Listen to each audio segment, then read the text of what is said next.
With men fighting in Ukraine, women and children flee alone. Of the more than 670,000 refugees who have fled war in Ukraine, many are women and children who have left their husbands, fathers, brothers and sons behind to fight in Ukraine's resistance to the deadly Russian invasion.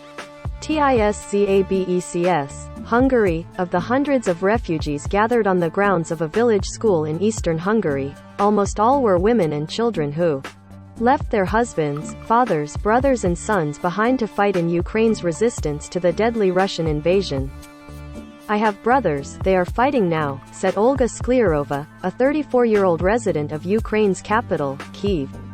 Men are not allowed to cross the border, so they helped us to get to the border and went back to Kyiv to fight. The exodus of refugees from the war in Ukraine is rapidly growing in the eastern countries of the European Union, with more than 675,000 people fleeing to neighboring countries since the Russian invasion began, a number that will only grow, according to the UN Refugee Agency. Shabia Mantu, a spokeswoman for the UN High Commissioner for Refugees, said Tuesday that, at this rate, the situation looks set to become Europe's largest refugee crisis this century. An order from Ukraine's government prohibiting men aged 18 to 60 years old from leaving the country, so as to keep them available for military conscription, means that many women and children must seek safety on their own. Irina Yaremchuk, an accountant from the western Ukrainian town of Kalush, traveled the 5 hours to the Hungarian village of Tiszabecs early Tuesday with her 14-year-old son and 1-year-old daughter. Through tears, she said her brother had joined the Ukrainian army, and she was very worried about his life. I love you so much. Keep yourself strong. We will win, and we will see you soon, I hope, she said in an emotional message to her brother, who is stationed near Ukraine's border with Belarus. After a missile hit the nearby Ivano-Frankivsk airport as the Russian invasion began Thursday, Yaremchuk, who is planning to stay with relatives in Prague, spent their days and nights shuttling her family from their home to a bomb shelter as air raid sirens blared every few hours. From that day, we stay outside our home every evening, she said of the 5 panicked nights before she left. I was afraid for my children. Skliarova recounted keeping a full backpack of clothes and emergency supplies that she brought with her each time she took shelter in her Kyiv apartment building basement. It's an evil, evil feeling, she said. Scary, stress, shock. Every hour in the night, we got up to run into the basement.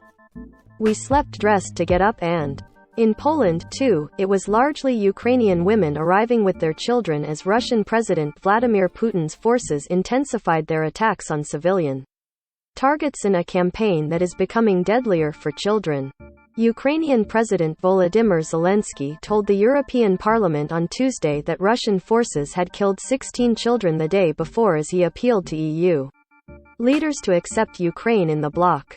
Among those fleeing was Oksana Saradik, who arrived by car in Medyka, Poland, with her 2 daughters and grandchildren Tuesday morning.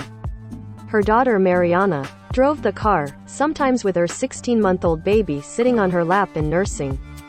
I am mostly afraid for the children, Saradik said. Maria Lisica took her 2 children and fled when shelling began in Lutska, western Ukraine. I will do everything for my children, she said. I didn't want to take them away, I wanted them to be at home, but what can be done? I want their psyche to be normal. The most important thing is children. I don't care about the rest. At the bus station in the western Ukrainian city of Lviv, Pavlo Bilodid wiped away tears as he kissed his wife and 2-year-old daughter Maria goodbye, helping them board the bus to Poland. Wrought with emotion as 3 generations of the female members of his family made the trip to safety, he told the Associated Press they had fled Kyiv. After fighting there intensified. Sorry, he said, taking a moment to compose himself. It's terrible, because it was so unexpected and nobody was prepared for this situation, and we believe that way we'll see them soon. I'm sure that we will see them soon. Bilodid, 33, and his father stayed behind.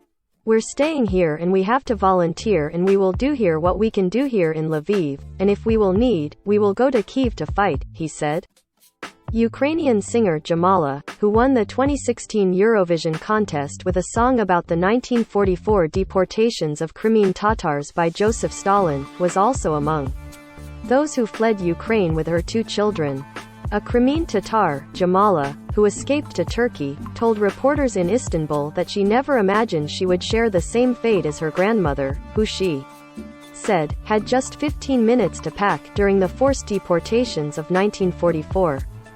The singer said she left Kyiv for Ternopil, in western Ukraine, where she thought her family would be safe, but decided to cross into Romania when she woke up to the sound of explosions there too. Her husband remained in Ukraine. Back in Hungary, many of the women and children at the school in Tiszabecs hoped to reach destinations in the Czech Republic and Poland, but difficulties arose arranging transport from the remote village on the Ukrainian border. Our biggest lack in recent days has been transportation, said Lajos Revas of Hungarian Baptist Aid, which is running the reception center at the school. Volunteers from several countries in the region have begun arriving in Tiszabecs to bring newly arrived refugees farther into the EU. Ivan Mersha, a native of Khust in western Ukraine who lives in Brno, Czech Republic, drove more than 7 hours to offer free rides to anyone wishing to join IAM. We are all Ukrainians. We must unite and help each other, Mersha said. Skliarova, before departing for Brno in Mersha's 12-passenger van, said that her cousin's 15-year-old son was shot by Russian forces on Monday while riding in a car in Brovary, on the outskirts of Kyiv. The boy, she said, survived.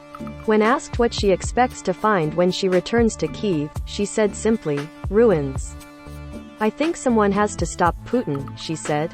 I think there must be at least one person in the world who can stop this paranoiac. He's ill. Jara reported from Medyka, Poland. AP writers Andrea Rosa in Lviv, Ukraine, and Susan Fraser in Ankara, Turkey, contributed to this report.